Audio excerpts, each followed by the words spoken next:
है निष्कर्ष भारत के साथ और मैं हूं मनोज चतुर्वेदी। योगी जी, अब क्या ये कुछ ज्यादा नहीं हो रहा?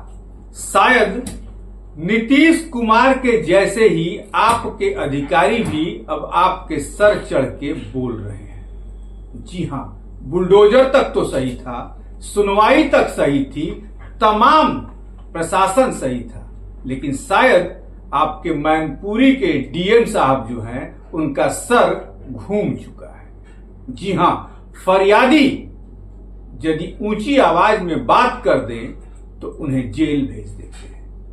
जी हां, मामला कुछ ऐसा है, पुलिस हिरासत में दिख रही ये महिला विधवा है, साथ में उसकी बेटी भी है। कलेक्टर साहब ने दोनों को गिरफ्तार करके जेल भेजने का आदेश दिया है, इसलिए महिला पुलिस दोनों को जेल ले जा रही है। अब इसका गुनाह भी मैं आपको सुना देता हूं। पीड़िता मैनपुरी की है, उसकी जमीन पर किसी ने कब्जा कर लिया।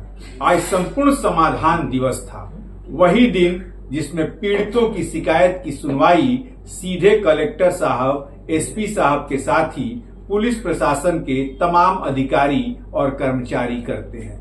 तो आज वाला संपूर्ण समाधान दिवस था मैनपुरी के थाना किसनी में।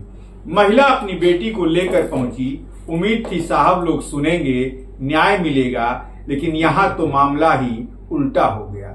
न्याय मिलने के बजाय खुद ही जेल जाने की नौबत आ गई। दरअसल महिला ने कलेक्टर साहब के सामने अपनी शिकायत रखी तो उसकी आवाज ऊंची थी, और आवाज ऊंची होने का भी कारण था, महिला पिछले 6 महीने से थाने के चक्कर लगा रही थी, अधिकारियों से गुहार लगा रही थी कि हमारी जमीन पर किसी दबंग ने कब्जा कर लिया है, मेरी जमीन मुझे लौटा दी जाए।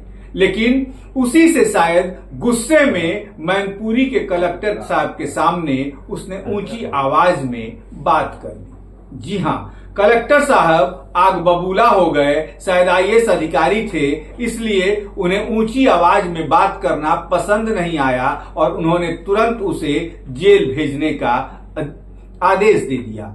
वहां बैठे तमाम अधिकारी हतप्रभ रह गए कि ये क्या हुआ, लेकिन बड़े साहब का आदेश था, मानना तो था ही।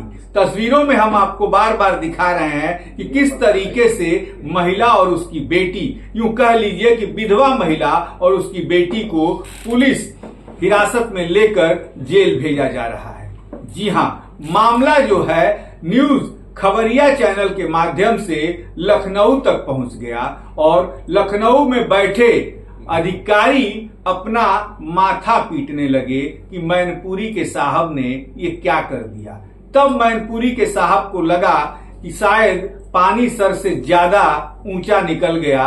उन्होंने त्वरित कार्रवाई करते हुए आदेश दिया महिला को छोड़ने का, लेकिन उसकी जमीन वापस दिलाने का कोई आश्वासन नहीं मिला। महिला की सांस में जो सामत में अटकी थी, सांस में सांस आई जब उसे जेल से छोड़ा गया। लेकिन अब जो है वहां के खबरिया चैनल इस बात पर भिड़ चुके हैं कि महिला को तो न्याय दिलाकर ही माना जाएगा। ऐसी तमाम खबरों के लिए आप बने रहिए हमारे साथ। नमस्कार।